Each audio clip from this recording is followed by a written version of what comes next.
There's a pretty one, Ulysses.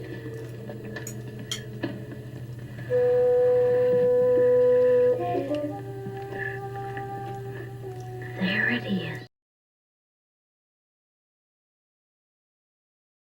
Freddie from Sluggish Reader is back, and I am so pleased to see him. Freddie, thanks. Thank you. I'm so excited to be here. Freddie is from the city of Johor Bahru in Malaysia. I'm practicing the pronunciation. I'm not going to tell you how long we spent practicing the pronunciation, but how did I do, Freddie? That was perfect. Oh, thank you. And there's a lot more to pronounce. He has recently read and quite enjoyed a novel from Kyrgyzstan in the former Soviet Union. Is it now a country of its own? Do you know? Yeah, it is a country of its own now, Kyrgyzstan. And I think it's the country's most famous writer, although I think his major career was while it was part of the Soviet Union. Jamilia by Chingiz Aitmatov, translated from the Russian by James Riordan. Whew, did I get all those names right, Freddie? Well, I believe so. Okay, well, other people will correct us in the comments, but that's what we came up with. And this sounds fascinating. I have never heard of any. This first anything I've heard coming from this part of the world. So tell us what it's all about and why you liked it. Yeah, actually, me too. I've never heard of Chingiz Aitmatov before. I've never heard of this book before. This was my first time reading anything from Kyrgyzstan or, Kyrgyz author. This book is actually like it's a very tiny book. It's very slim. Jamilia is one of the characters in this book, and when I first saw it, I thought it was going to be kind of like this romance story about a woman named Jamilia who lives in this grassland of somewhere in Kyrgyzstan. At that time, it was under the Soviet Union. So the story takes place sometime in the time of World War II, I think, because many of the characters, the side characters here, the male characters are absent from this book because they joined the war. And Jamilia is living with her mother-in-law and also her brother-in-law, which is the brother of her husband. And the protagonist of this book is said brother-in-law. His name is Said, and he's a young boy.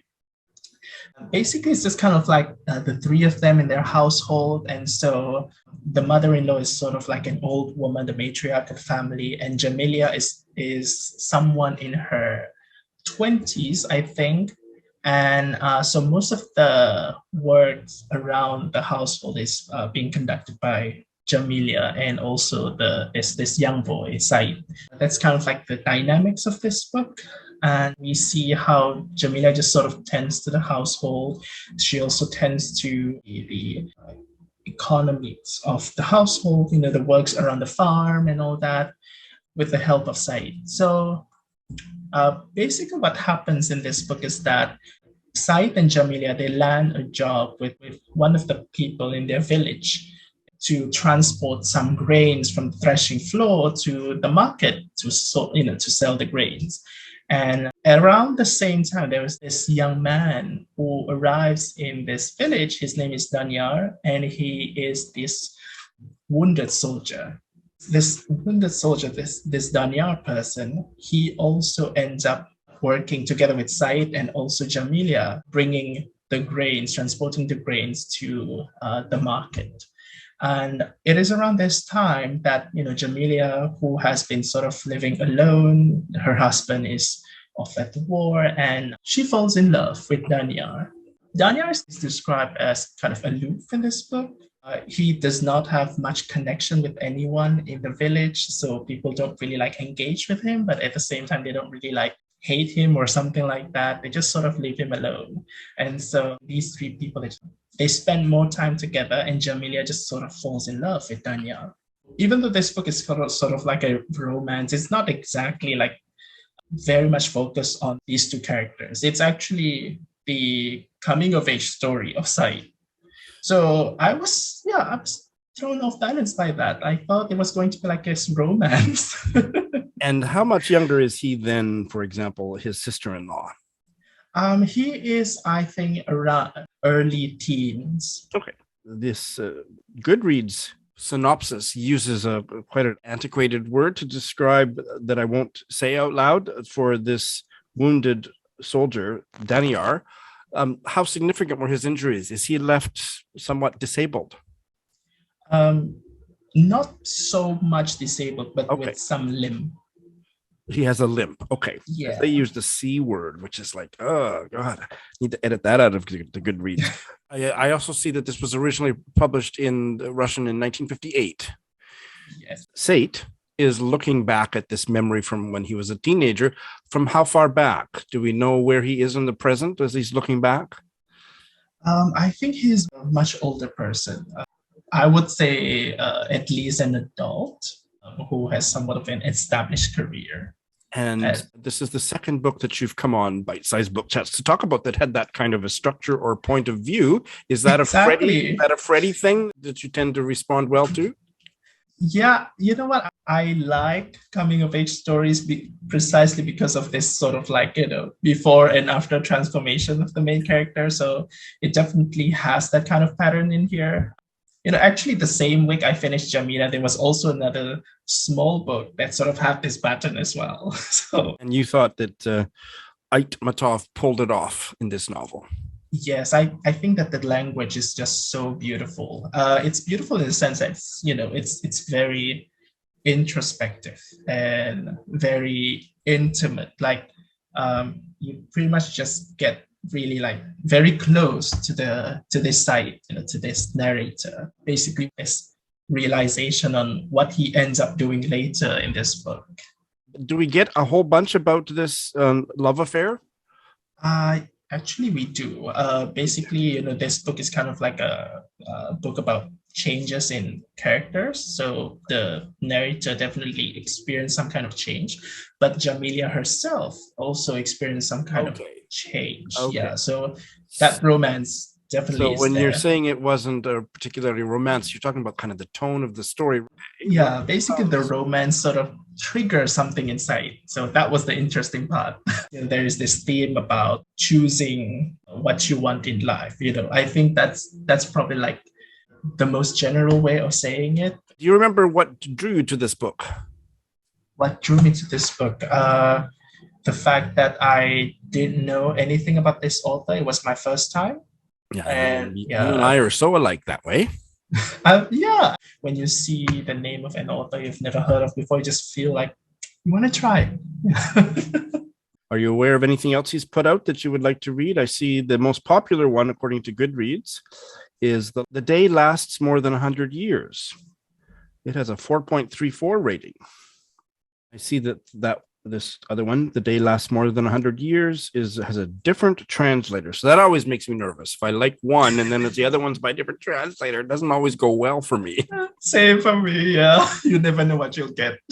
Well, you've certainly heightened my interest in this book, and that's why I invited you. So mission accomplished, Freddie. I can't wait till you come back. Thank you.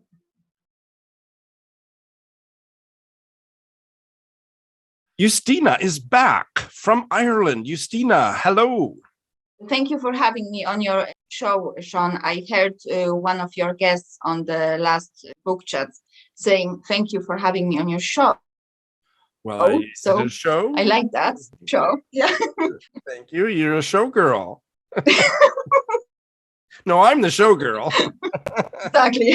Not only is the book that we're going to discuss, which sounds absolutely fascinating, not a typical Sean book. You have already told me that it's not a typical Justyna book, but it's a book that you are quite enthusiastic about, and it sounds fascinating. It is a biography, The Secret Life of the Lonely Doll, The Search for Dare Wright by Jean Nathan. And tell us why you liked it, but maybe start with who the heck is Dare Wright?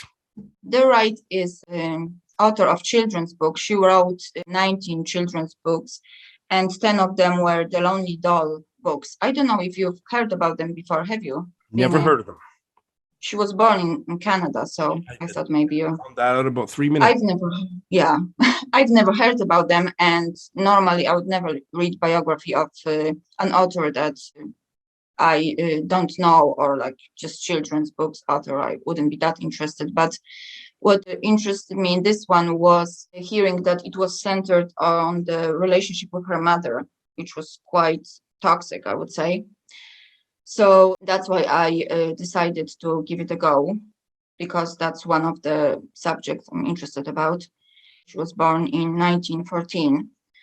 And the book is not only her biography, I would say it concentrates a lot on the symbiotic relationship, very intense relationship with her mother.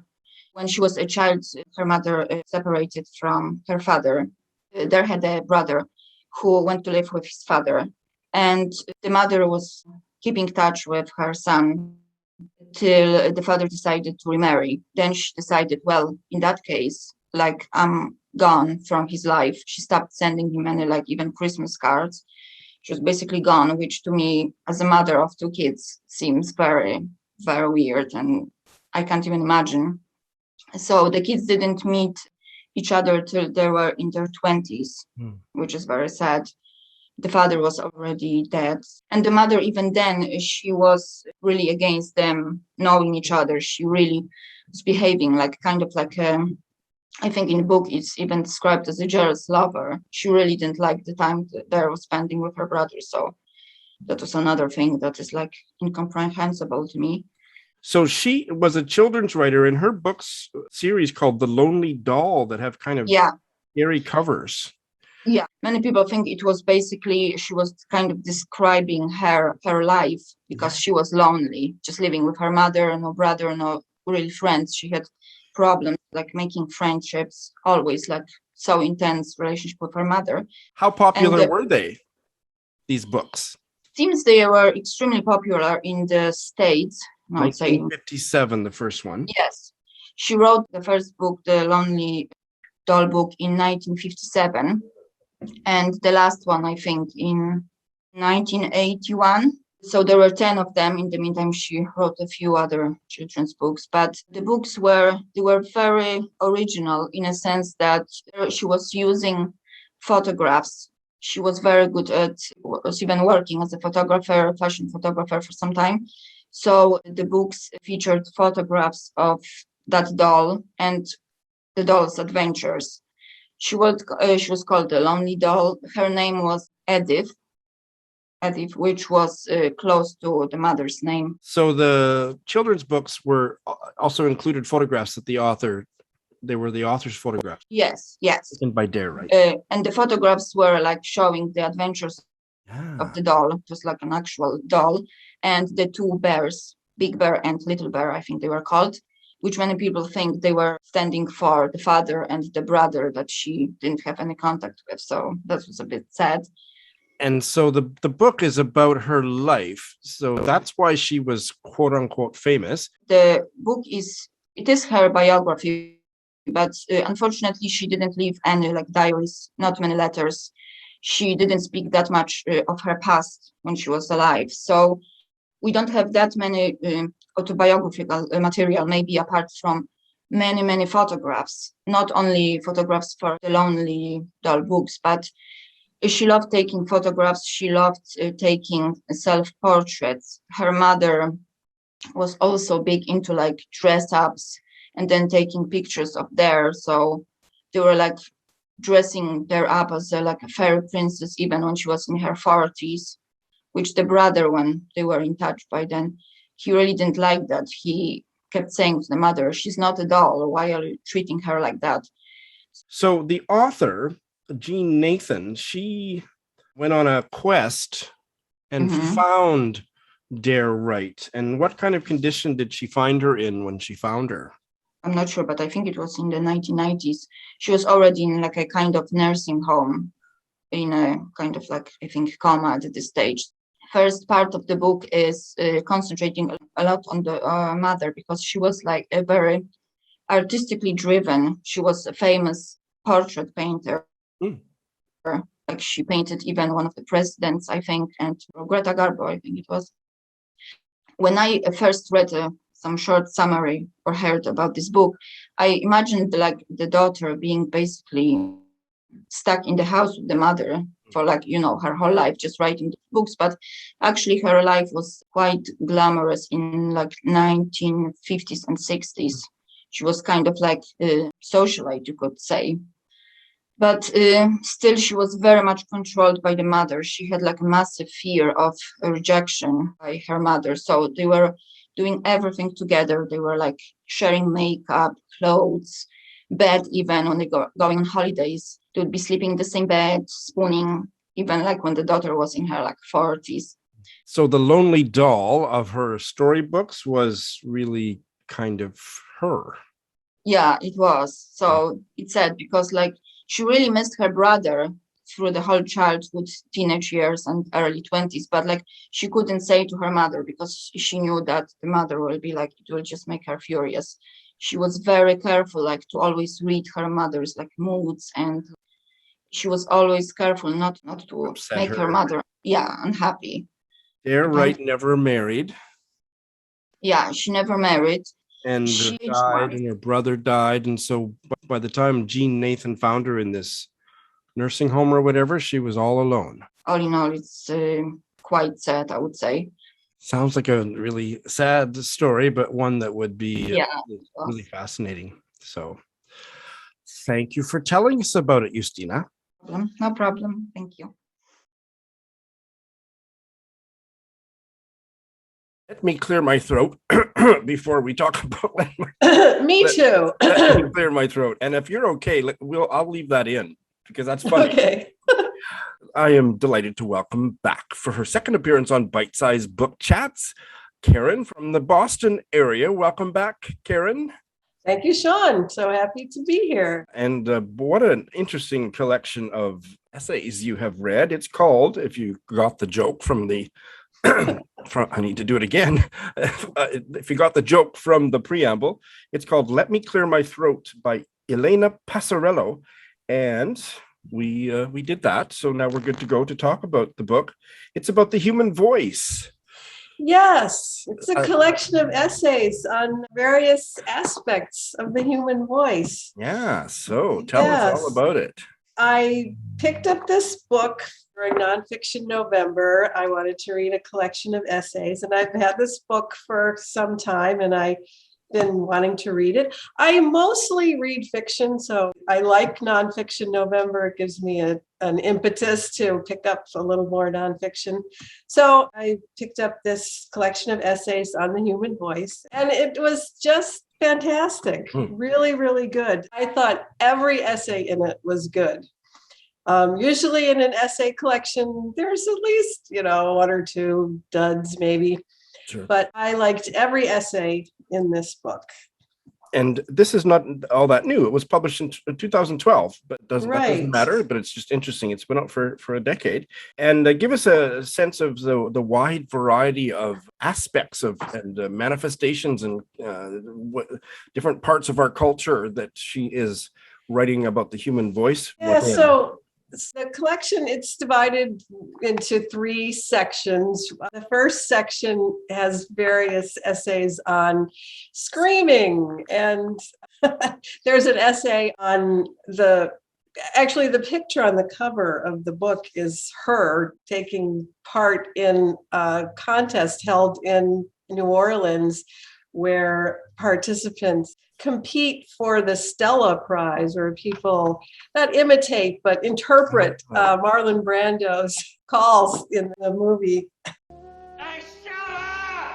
And she actually was the first female winner of that contest. So wow. That essay kind of discusses Marlon Brando and his vocal qualities and her participation in this contest, but it has other essays on screaming, like the scream in the horror movies and the battle cry here in the US. We often talk about the rebel yell, the sound of the Confederate soldiers. And then there's a very amusing essay on Howard Dean. I don't know if I do remember it very well. Yes, maybe your listeners outside the US won't know him, but he was a presidential candidate who was kind of tanked by a squawk that he made. Strange. When he lost a primary, and the sound was something like, yeah! Exactly. And And everybody thought that was so weird that he just had to drop out because he lost most of his support. yeah, and she goes into the strange phenomenon of the afterlife of that sound. So the second section is more about the human voice singing. And there are some great essays in that section. There's one about the human voices that were sent out into space on the Voyager, and about the selection of the voices. And one of them is Johnny B. Good, as you probably know.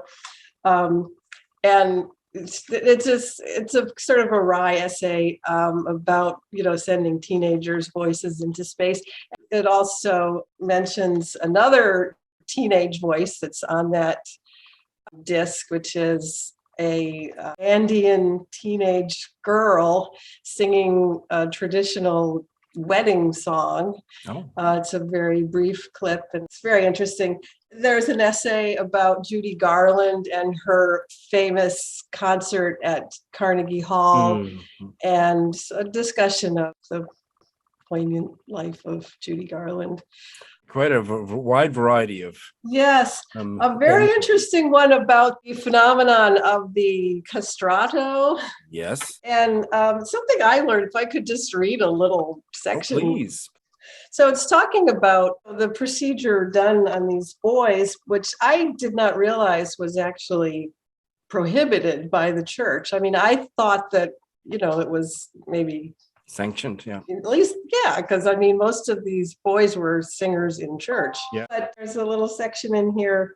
The sin of unnecessary dismemberment was punishable by excommunication everywhere.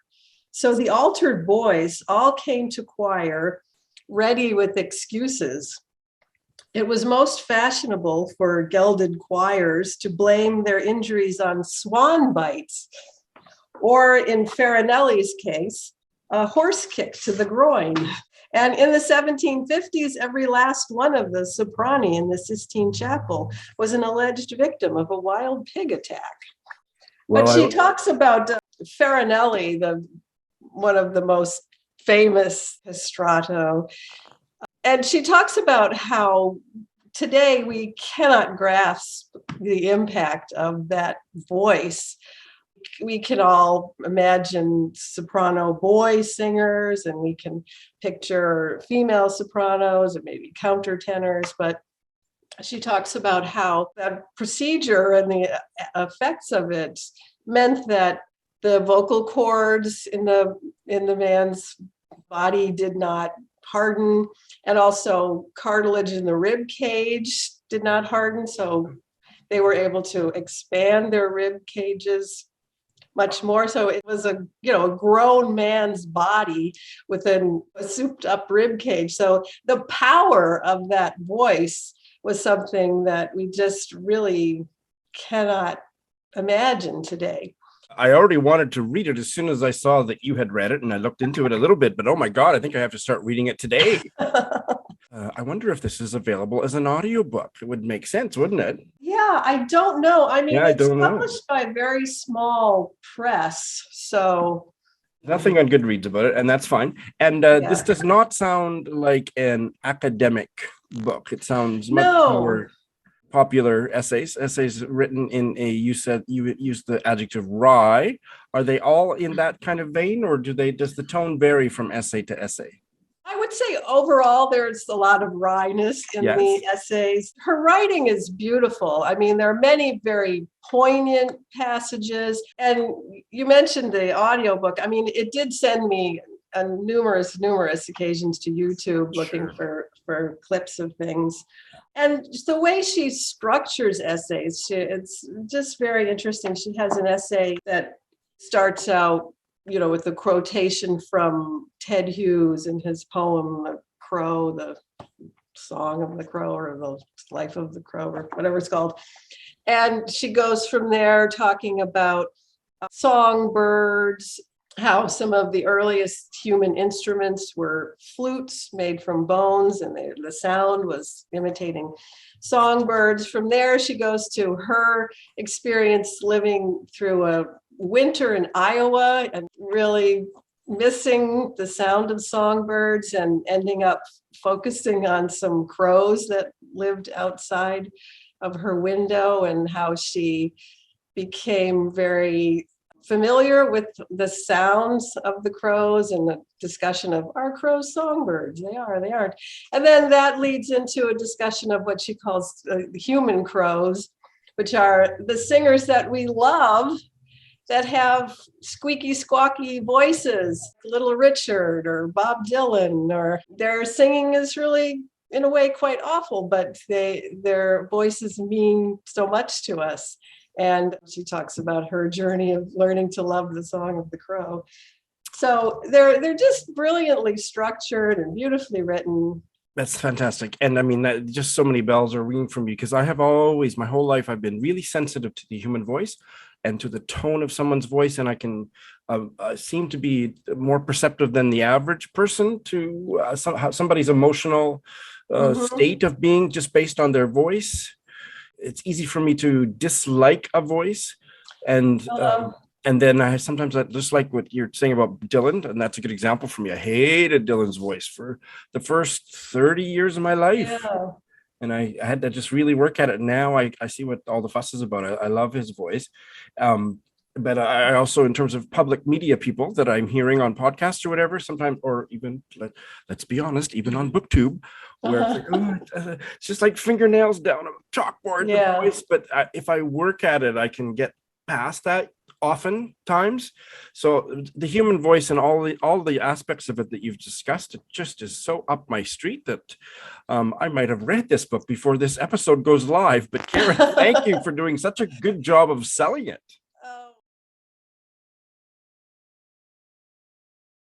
Stu from Derbyshire is here on Bite Size Book Chats. Stu of the famous, or should I say infamous, book blog Winston's Dad, which will be linked in the show notes. Stu, welcome.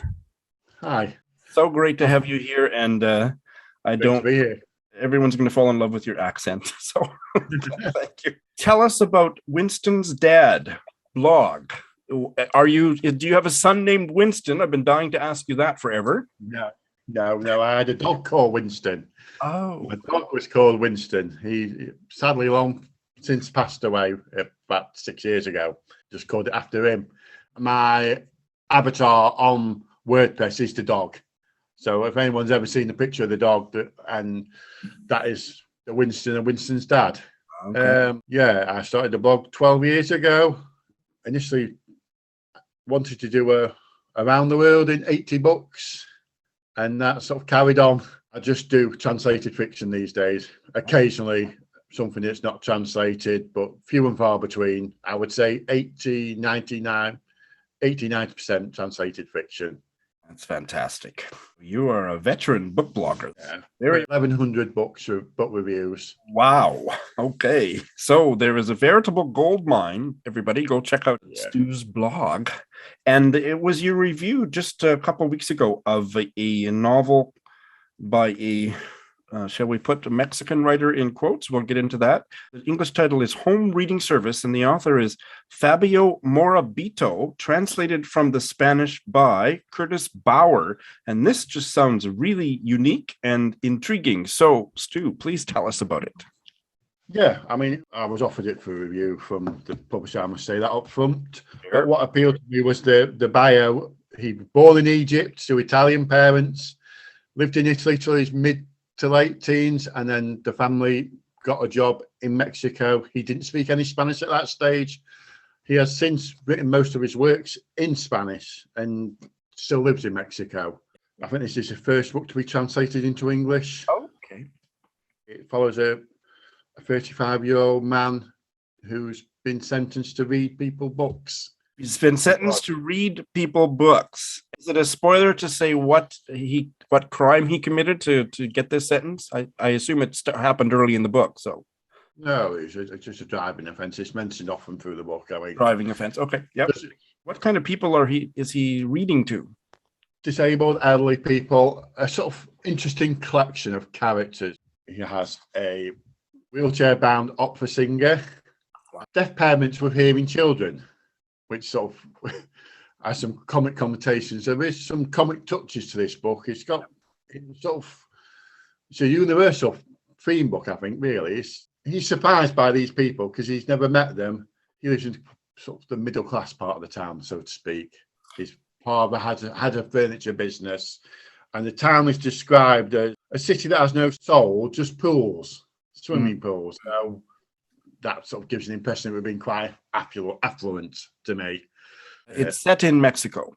Mexico, yeah. Oh, and he is in his mid-30s, I believe. Mid-30s. He still lives with his family, and his sister cares for someone within the family home. So there's 4 people in the family home. I'm just going to take a wild guess that at the beginning of his sentence, he wasn't really into this. He didn't probably... No, I mean, he's reading Dostoevsky, Henry James to people, and it's just not sinking in. And there's a bit of a transformation, I'm going to guess. Yeah, he reads some poetry from a Mexican poet, Isabel Fari, and he discovers that his father copied some of these poems to his mother. Sends him, why did his father do this? Why did he? And he gets intrigued. And he sort of discovers more about his father and sort of discovers, it opens his eyes to what literature can do. Well, it sounds poignant.